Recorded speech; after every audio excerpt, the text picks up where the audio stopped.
Bien, donc l'intitulé de notre nouveau chapitre, c'est les attributs, les noms et les surnoms, qui sont l'expression des paragraphes 1 et 2 du Kuzari, et dont le premier titre présenté par le Rav ici, c'est les noms du Créateur. Les noms divins expriment la relation de Dieu au monde, la manière dont sa providence s'exerce à son égard.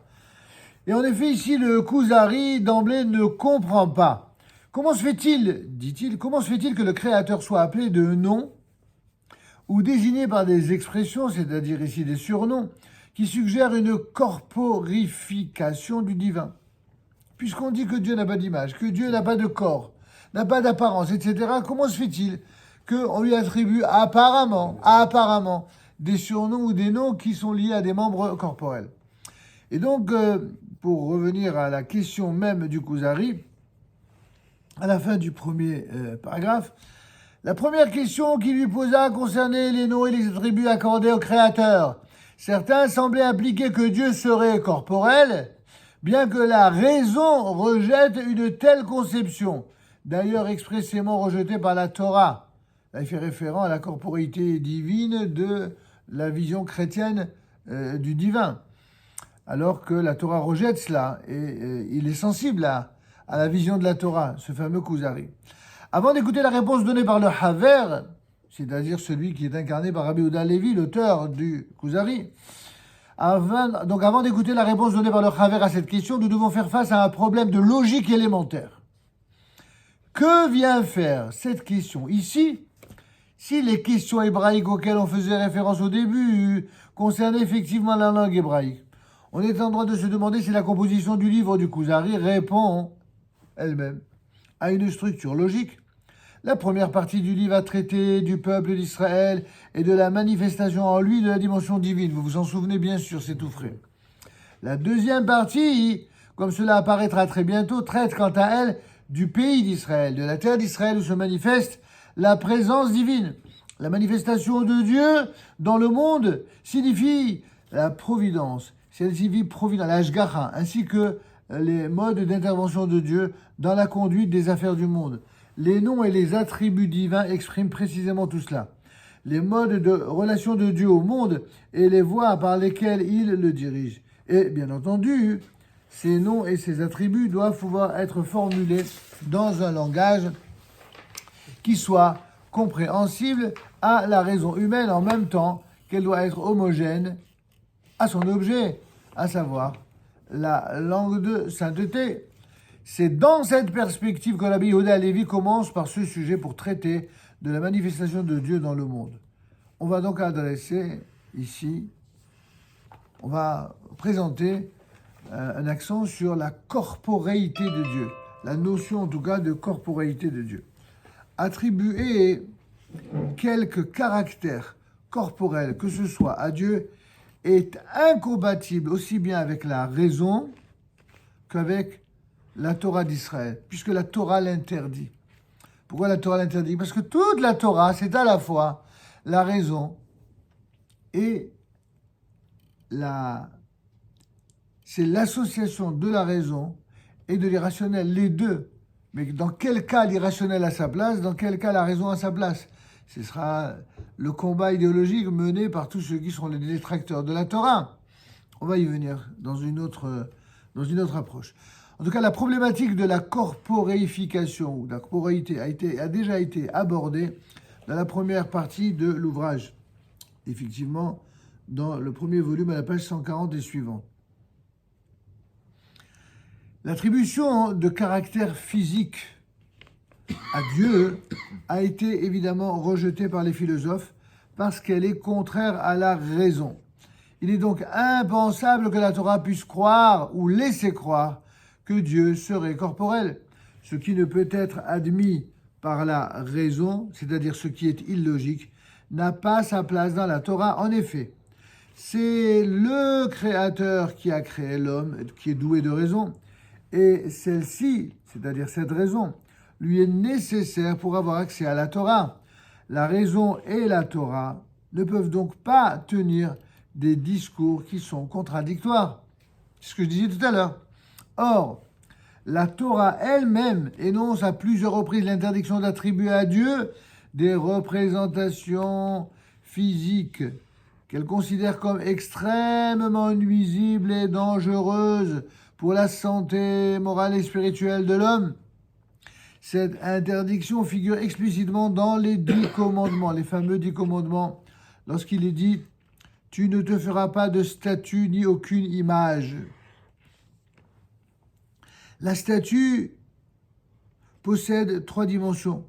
La statue, c'est à la fois un volume, alors que l'image présente, elle, 2 dimensions. Elle est plane, mais du point de vue des possibilités de représentation de l'imaginaire, elles sont équivalentes. C'est-à-dire, bien qu'elle apparaît de manière plane, en fonction de la manière dont vous allez la présenter, vous pouvez l'imaginer, l'envisager sous des angles différents. Tandis que la statue, elle est clairement avec un volume, 3 dimensions. Et donc, quand il est dit « tu ne te feras pas de statue ni aucune image », et elle est reprise plus en détail dans le Deutéronome au chapitre 4, versets 15 à 19, lorsqu'il est dit « Vous prendrez bien garde à vos personnes, vinishmartem eonef shodechem, car vous n'avez vu aucune image au jour où Dieu vous a parlé au Horeb, c'est-à-dire le mont Sinaï, du dedans du feu, de peur que vous vous pervertissiez, de crainte que vous ne vous pervertissiez et que vous fassiez une statue, une représentation quelconque d'un symbole ou d'une forme mâle ou femelle, et de peur que, levant les yeux vers le ciel et voyant le soleil et la lune et les étoiles, toute l'organisation céleste, tu ne sois poussé à te prosterner à eux et à les adorer. Souvenez-vous ce que rappelle l'introduction exactement des Ilchot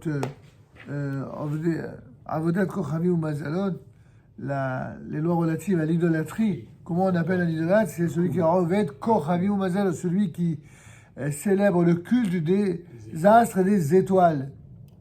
D'accord? Ou des étoiles et des astres. C'est pour ça qu'on appelle ça Avodat Kochavi ou Mazalot. Les idolâtres, on les appelle comme ça.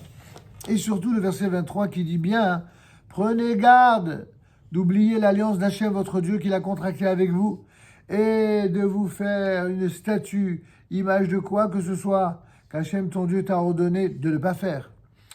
Se faire une représentation physique de Dieu, c'est-à-dire lui attribuer des caractéristiques corporelles, est considéré d'une part comme présentant un grave danger pour la personne de l'homme, c'est-à-dire pour sa santé morale et spirituelle, sa santé mentale et spirituelle, d'autre part comme une perversion ou une dépravation, et cela équivaut à l'oubli volontaire de l'alliance contractée au Sinaï.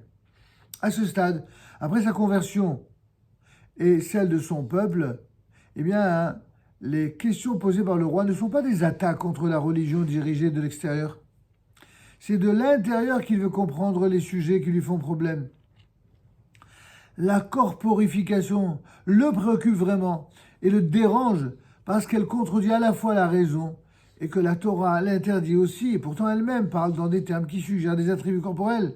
C'est donc la lecture même de la Torah qui soulève ces questions. En d'autres termes, il dit, écoutez, vous dites dans la Torah, les maîtres d'Israël vous disent que Dieu n'a pas d'image, il n'a pas de corporéité. Mais la Torah donne à penser le contraire. Alors explique-toi. Il pose des questions. Pardon. Le doigt de Dieu. Le doigt de Dieu, la main de Dieu, le Dieu qui est un homme de guerre, etc. C'est-à-dire ce qu'on appelle l'anthropomorphisme. C'est quelque chose qui est évidemment quelque chose d'inattendu pour quelqu'un pareil.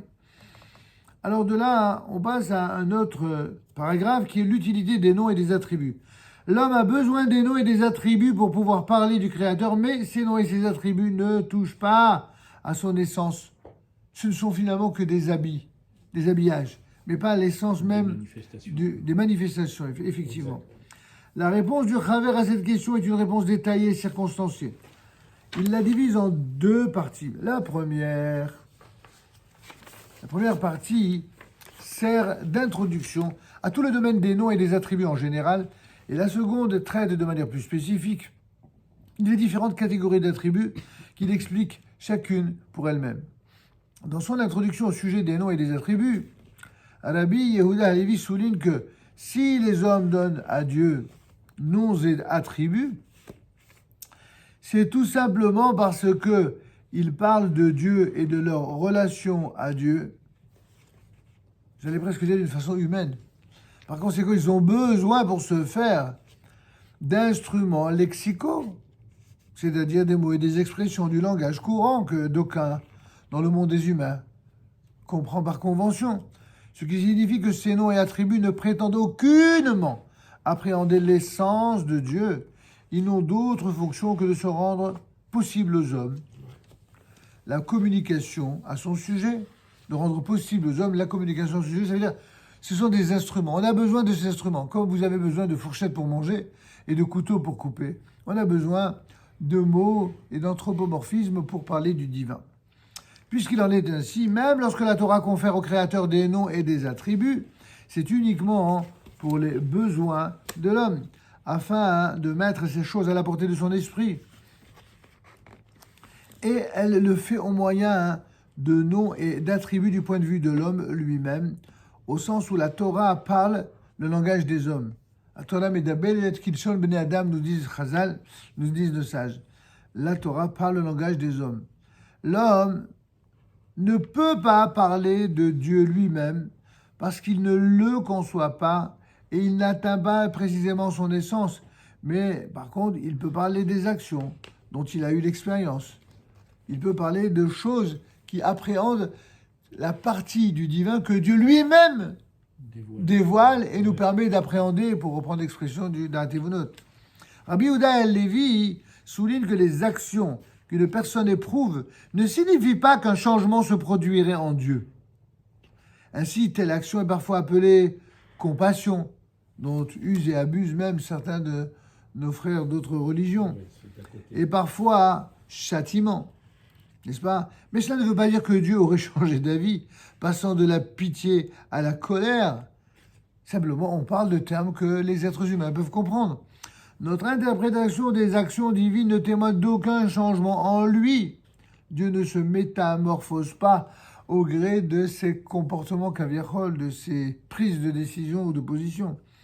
Le Haver ici, donc Rabbi Yehuda Levi, il illustre cette explication par un simple exemple.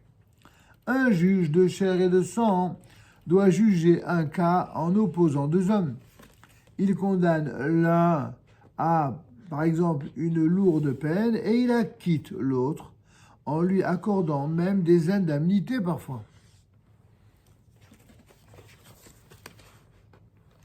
Ce juge est-il miséricordieux ou vindicatif?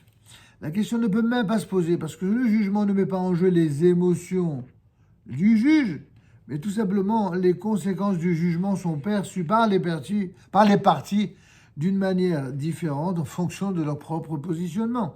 Compassion pour les uns ou sévérité, voire cruauté pour les autres, en fonction de ce que la décision de justice va les mettre en quelque sorte à l'amende ou au contraire va les épargner.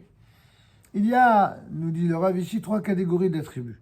Il y a les attributs divins qui se répartissent donc en trois catégories qui représentent trois étapes de la connaissance du Créateur. En résumé, dit le Kuzari, l'ensemble des noms de Dieu, à l'exception du fameux tétragramme, c'est-à-dire le Yud-Ke Vav-Ke, le nom des fameux 4 lettres, se répartissent en trois catégories.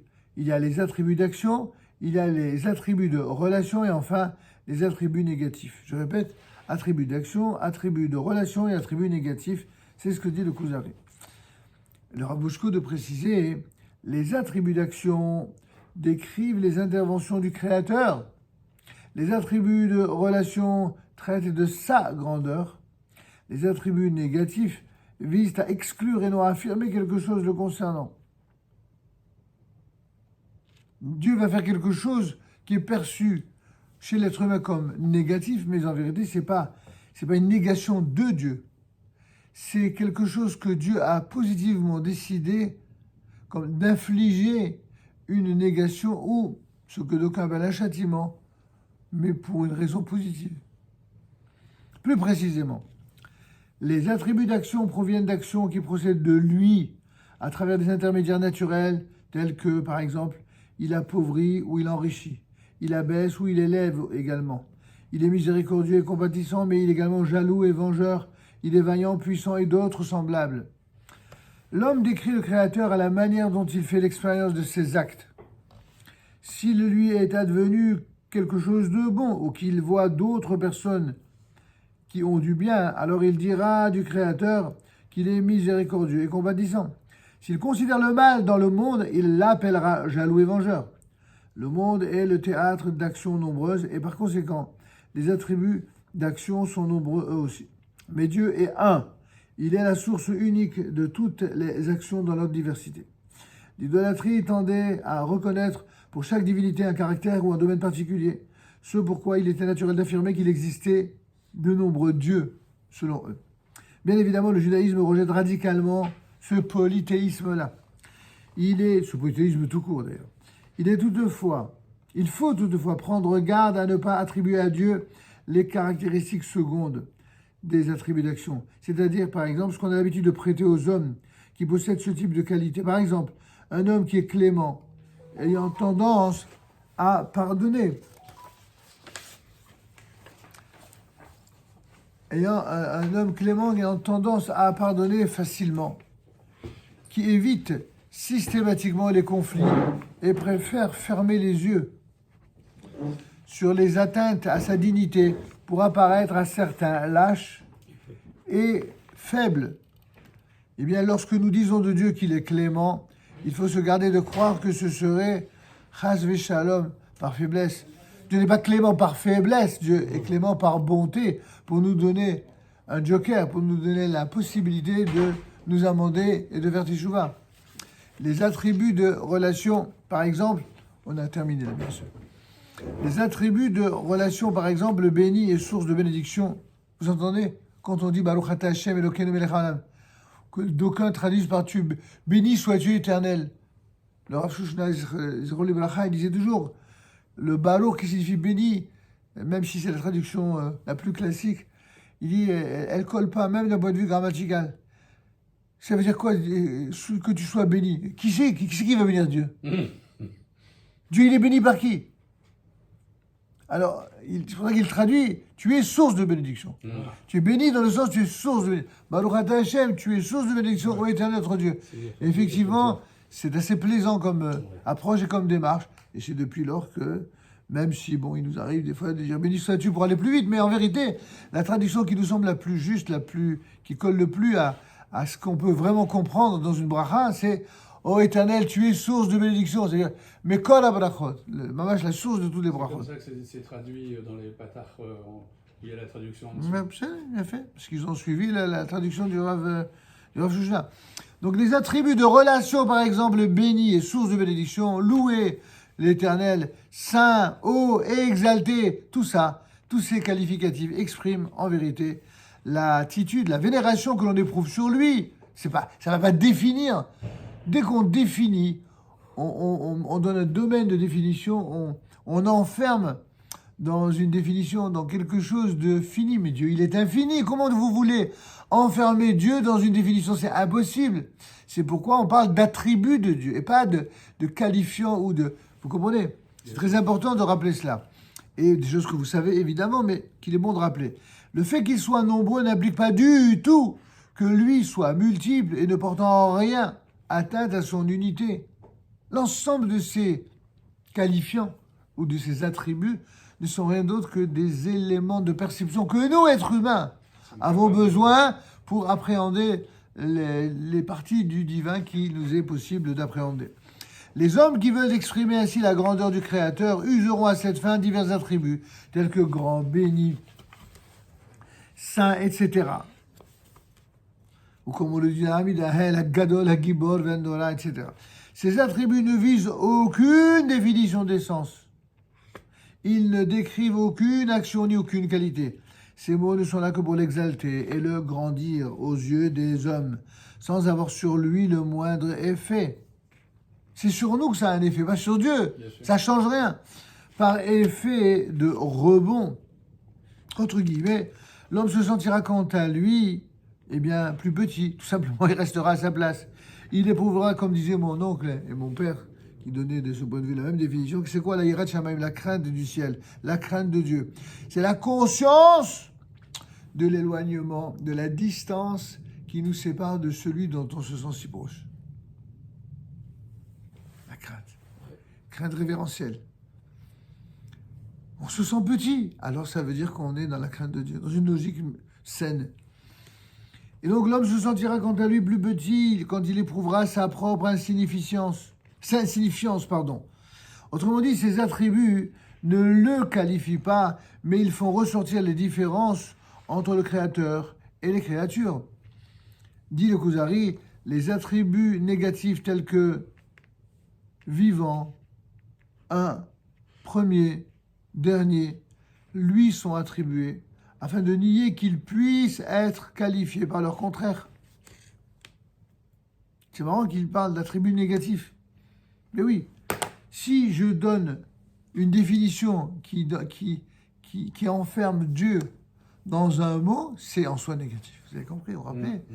C'est la même logique que je vous disais tout à l'heure pour l'évolution et la régression. C'est presque un raisonnement mathématique. Exact. Donc, quand on parle de un, de premier, de... En fait, qu'est-ce qu'on est en train? On est en train d'enfermer Dieu dans une définition impossible. Ce n'est qu'une perception humaine. Non, pour affirmer cela de lui, à la manière dont nous les comprenons. Quand nous disons de Dieu qu'il est vivant, il ne faut surtout pas l'entendre au sens où, par exemple, un animal ou même un être humain est vivant, du point de vue de sa vie biologique.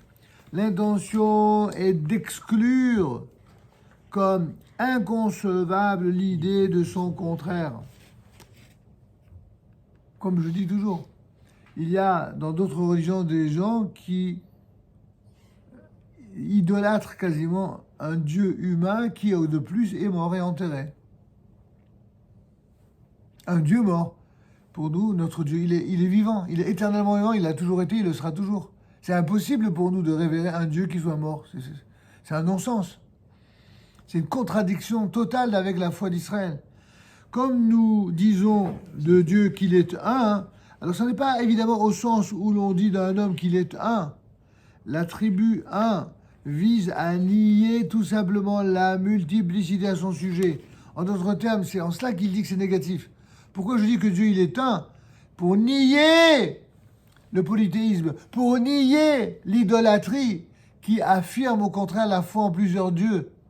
C'est dans ce sens, oui. Je me souviens, je crois d'ailleurs, d'un des commentaires du Rav Aviner sur le Kuzari. Oui. Il disait qu'en fait, pour essayer d'appréhender Dieu le maximum qui nous est possible, en fait, c'était justement par le fait de dire ce qu'il n'est pas. Exact. Le Plutôt contraire. que parce que ce qu'il est, on pourra jamais. C'est aussi ce que dit le Dante Evunot. Exactement. Il dit que parfois, on est obligé d'étudier ou d'appréhender le contraire d'une notion pour comprendre la notion elle-même. Comment parfois appréhender certaines dimensions de la sagesse, c'est en apprenant justement ce qui ne l'est pas, la sagesse. Mais on ne pourrait pas dire ça de Dieu. Le contraire, si tu prends le contraire, Dieu est sage. Non, d'accord, mais là on parlait du Ouais. caractère divin Divin, et unique de Dieu par rapport à la multiplicité des faux dieux. C'est plus simple de dire un que de dire non-multiplicité. Bien sûr. C'est tout. C'est pour ça qu'il vous dit que c'est une utilisation pratique du terme. C'est tout. Ça n'a rien d'autre. Il a déjà expliqué que ça n'est pas l'essence.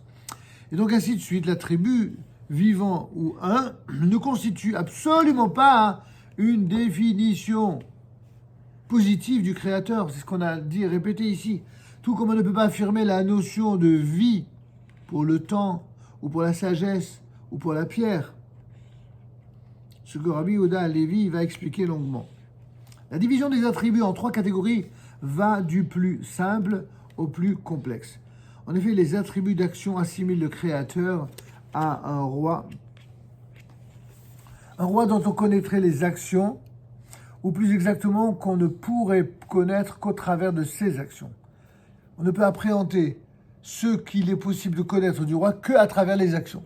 Donc, c'est ainsi qu'on définit notre rapport à Dieu dans cette première catégorie, les actions divines. Les actions divines dans la création, dans l'histoire, etc.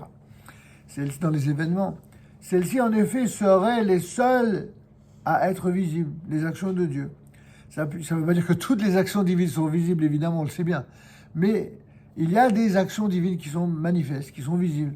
Sa puissance ne serait perceptible que par les effets de ces actions. On commence à comprendre ainsi qui est le créateur, comme on a dit dans le début de Béchala. J'ai voulu me jouer de Pharaon, afin que vous racontez à vos enfants. Qu'est-ce que ça veut dire me jouer? C'est des actions. J'allais vous dire les 10 macotes.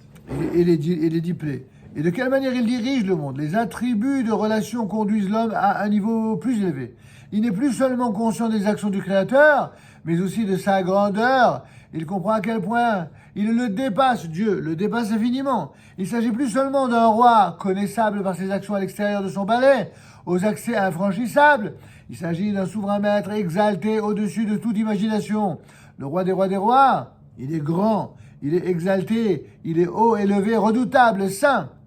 Au travers de ses attributs se dévoile une prise de conscience des rapports entre lui et nous, entre l'incommensurable et le fini, et de manière peut-être paradoxale, le fait que l'être fini que nous sommes puisse concevoir l'incommensurable nous rapproche de lui. C'est-à-dire que le peu qui nous est donné ou permis par Dieu lui-même d'appréhender de ses dévoilements, c'est ce qui nous permet de nous rapprocher de lui. Et si ça ne valait que pour ça, alors ça valait la peine. Après ces 2 premiers niveaux, nous atteignons au 3e qui les dépasse, à savoir les attributs dits négatifs. L'homme ne peut atteindre à l'essence du Créateur, il peut toutefois purifier sa compréhension en la débarrassant de tout ce qu'il n'est pas. Il est, par exemple, incorporel. Dieu n'est pas réductible à quelque corporéité que ce soit. Il n'est pas non plus multiple. Et la notion de mort ne peut se concevoir à son sujet. Ceux qui ont imaginé un Dieu mort, tant pis pour eux. Ils l'ont tué. Tout comme d'autres ont tué la femme avec le féminisme, tout comme d'autres ont tué l'être humain à force de parler d'un humanisme sans Dieu. Ils ont tué, tout simplement. C'est eux qui ont tué. L'homme parvient ainsi progressivement au plus haut niveau de connaissance et de proximité, j'ajoute, et de proximité avec Akadosh Baruch Hu. On passera la semaine prochaine à une notion essentielle et combien difficile quand on ne l'étudie pas, c'est la notion de providence. Et notamment le temps des pères et l'histoire d'Israël permettant de comprendre ce que représente cette providence. L'Ashgacha. L'Ashgacha.